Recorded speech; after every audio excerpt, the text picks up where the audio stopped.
Hello friends, welcome to Wise Winner. दोस्तों, आज हम पढ़ेंगे मल्हार की पाठ्य पुस्तक में पाठ 8। चैप्टर का नेम है बिरजू महाराज से साक्षात्कार। तो आज की वीडियो में हम बिरजू महाराज से साक्षात्कार के प्रश्न उत्तर अच्छे से करेंगे और समझेंगे भी। दोस्तों, अगर आपने बिरजू महाराज से साक्षात्कार की फुल एक्सप्लेनेशन वीडियो नहीं देखी है तो आप प्लेलिस्ट में जाके उस वीडियो को अच्छे से देख सकते हो, समझ सकते हो। क्योंकि जब तक आप उस वीडियो को नहीं देखोगे तब तक आपको प्रश्न उत्तर की वीडियो अच्छे से समझ में नहीं आएगी। ठीक है। अगर आपको किसी और सब्जेक्ट की वीडियो चाहिए तो आप प्लेलिस्ट में जाके कोई भी सब्जेक्ट की वीडियो अच्छे से देख सकते हो और उसको समझ भी सकते हो। तो चलिए शुरू करते हैं।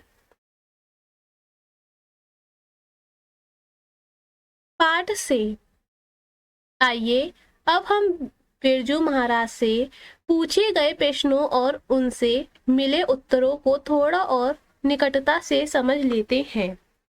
मेरी समझ से का नीचे दिए गए प्रश्नों का सबसे सही उत्तर कौन सा है? उनके सामने तारा बनाइए। कुछ प्रश्नों के एक से अधिक उत्तर भी हो सकते हैं।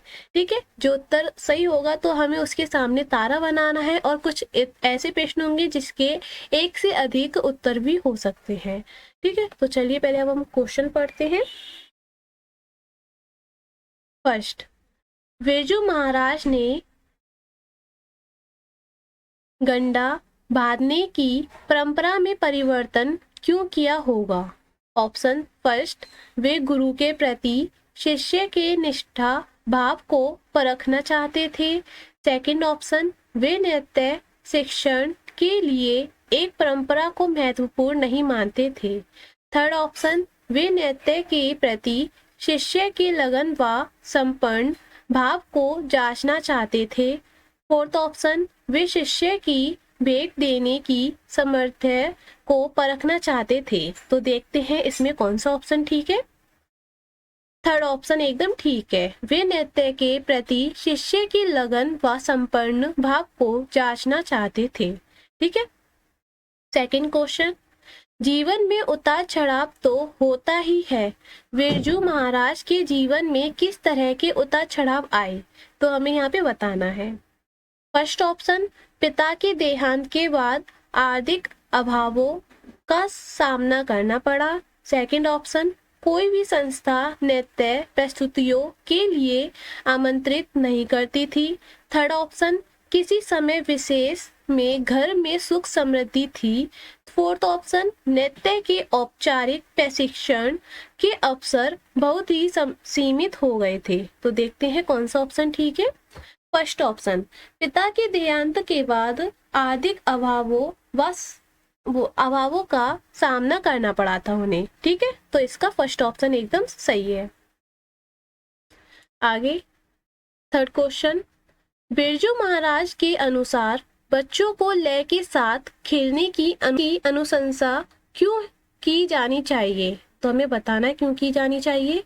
फर्स्ट ऑप्शन, संगीत नृत्य नाटक और सभी कलाएं बच्चों में मानवीय मूल्यों का विकास नहीं करती है। सेकंड ऑप्शन, कला संबंधी विषयों से जुड़ा बच्चों के बौद्धिक विकास के लिए बहुत महत्वपूर्ण है। थर्ड ऑप्शन, कला भी एक खेल है जिसमें बहुत कुछ सीखने को मिलता है। फोर्थ ऑप्शन, वर्तमान समय में कला भी एक सफल माध्यम नहीं है। तो देखते हैं इसका कौन सा ऑप्शन ठीक है। सेकंड क्वेश्चन सेकंड ऑप्शन एकदम ठीक है, कला संबंधी विषयों से जुड़ा बच्चों के बौद्धिक विकास के लिए बहुत महत्वपूर्ण है, इसलिए इसका सेकंड ऑप्शन एकदम ठीक है। ठीक है। खा, अब अपने मित्रों के साथ चर्चा कीजिए और कारण बताइए कि आपने ये उत्तर ही क्यों चुने। उत्तर फर्स्ट, मेरे द्वारा इस विकल्प का चयन करने का कारण यह है कि बिरजू महाराज गंडा बांधने को एक औपचारिक परंपरा नहीं बनाना चाहते थे। जब वे नृत्य के प्रति शिष्य के लगन निष्ठा और संपन्न को स्वयं जांच परख लेते थे तभी गंडा बांधते थे। गंडा बांधने की परंपरा को वे एक पवित्र और पावन परंपरा मानते थे। क्या मानते थे? एक पवित्र और पावन परंपरा, ठीक है, जिसका निर्वहन में वे पूरी ईमानदारी के साथ करते थे, ठीक है। सेकंड क्वेश्चन का हमने जो ऑप्शन चुना उसका कारण देखते हैं। मेरे द्वारा इस विकल्प का चयन करने का कारण यह है कि बिरजू महाराज ने अपने जीवन में बचपन से लेकर बड़े होने तक अनेक उतार चढ़ाव देखे थे। यद्यपि एक समय में उनका परिवार समृद्ध था, किंतु पिता के देहांत के बाद उनकी आर्थिक परिस्थिति अच्छी नहीं रही। प्रतिकूल स्थितियों में भी उन्होंने अपने कला कर्म का पूरी निष्ठा और लगन के साथ निर्वहन किया और नृत्य के प्रति अपने जुनून को कम नहीं होने दिया, ठीक है। थर्ड, मेरे द्वारा इस विकल्प का चयन करने का कारण यह है कि नृत्य कला भी एक बौद्धिक खेल है। अतः बिरजू महाराज मानते थे कि नृत्य, गीत, संगीत आदि कलाएं बच्चों के बौद्धिक विकास के लिए महत्वपूर्ण है और वे सभी को इसके लिए प्रेरित करते थे, ठीक है। अब है मिलकर करें मिलान। तो मिलकर करें मिलान करेंगे अब हम। पाठ में से चुनकर कुछ शब्द एवं शब्द समूह नीचे दिए गए हैं। अपने समूह में इन पर चर्चा कीजिए और इन्हें अनेक सही संदर्भों या अवधारणाओं से मिलाइए। इसके लिए आप शब्दकोश, इंटरनेट या शिक्षकों की सहायता ले सकते हैं, ठीक है। ये शब्द है और ये संदर्भ या अवधारणा, तो हमें शब्द को संदर्भ या अवधारणा से मिलाना है। फर्स्ट, कर्नाटक संगीत शैली, किससे मिलाने इसका? फर्स्ट का मिलान है सेकंड से। भारतीय शास्त्रीय संगीत की एक शैली जो मुख्य रूप से दक्षिण भारत के राज्यों में प्रचलित है। इसमें स्वर शैली की प्रधानता होती है। जल तरंग, वीणा, मृदंग, मंडोलिन वाद्य यंत्रों से संगीत दी जाती है, ठीक है। सेकंड है घराना। घराना का किससे मिलान है? फोर्थ से। किससे है? फोर्थ से। हिंदुस्तानी संगीत में कलाकारों का एक समुदाय या कुटुंब जो संगीत नृत्य की विशिष्ट शैली साझा करते हैं। संगीत या नृत्य की परंपरा जिसमें सिद्धांत और शैली पीढ़ी दर पीढ़ी प्रशिक्षण के द्वारा आगे बढ़ती है, ठीक है। थर्ड, शास्त्रीय संगीत। देखते हैं शास्त्रीय संगीत का कौन सा किससे मिलान है? फर्स्ट से। भारत की प्राचीन गायन, वादन, गीत, नृत्य, अभिनय परंपरा का अभिन्न अंग है। इसमें शब्दों की अपेक्षा सुरों का महत्व होता है। इसमें नियमों की प्रधानता होती है, ठीक है। तो थर्ड का फर्स्ट से मिलान है। फोर्थ, हिंदुस्तानी संगीत शैली। तो देखते हैं फोर्थ का किससे मिलान है? सिक्स से, ठीक है। भारतीय शास्त्रीय संगीत की एक शैली जो मुख्य रूप से उत्तर भारत के राज्यों में प्रचलित है। तबला, सारंगी, सितार, संतूर वाद्य यंत्रों से संगत दी जाती है। इसके प्रमुख रागों की संख्या 6 है। ये याद रखना, इसके प्रमुख रागों की संख्या कितनी है? 6 है, क्योंकि पेपर में आ सकता है कि इसके प्रमुख रागों की संख्या कितनी बताई गई है, तो आप कितनी बताओगे? 6, ठीक है। फिफ्थ, कंछेदन। देखते हैं इसका मिलान किससे है? फिफ्थ का मिलान है थर्ड से। हिंदू धर्म के 16 संस्कारों में एक है। यह कान में सोने या चांदी का तार पहनाने से संबंधित है, ठीक है। 6, लोक नृत्य। लोक नृत्य का किससे मिलान है? देखते हैं फिफ्थ से।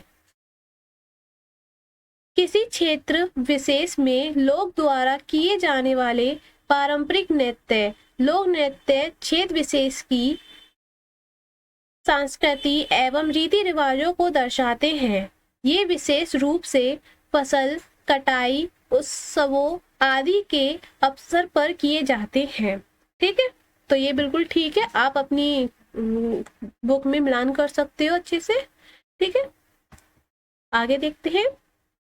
अब है शीर्षक। इस पाठ का शीर्षक बिरजू महाराज से साक्षात्कार है। यदि आप इस साक्षात्कार को कोई अन्य नाम देना चाहते हैं तो क्या नाम देंगे? आपने यह नाम क्यों सोचा, लिखिए।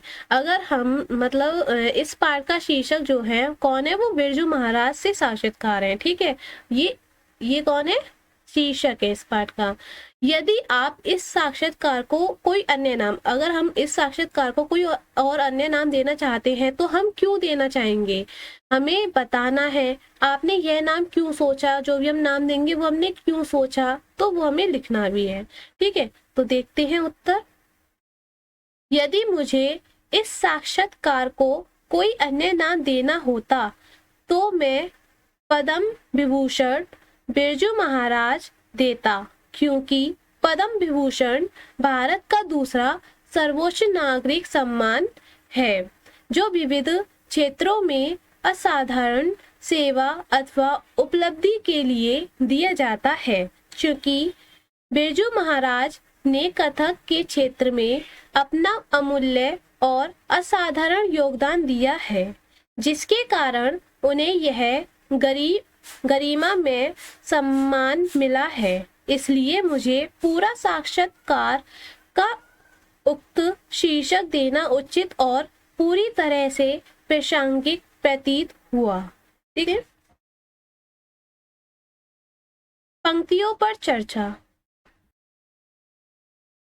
साक्षात्कार में से चुनकर कुछ वाक्य नीचे दिए गए हैं, इन्हें ध्यान से पढ़िए और इन पर विचार कीजिए। आपको इनका क्या अर्थ समझ में आया, अपने विचार लिखिए। यहाँ पे हमें साक्षात्कार में से चुनकर कुछ वाक्य दे रखे हैं। ठीक है, तो हमें इनको ध्यान से पढ़ना है और अपने विचार बताने हैं।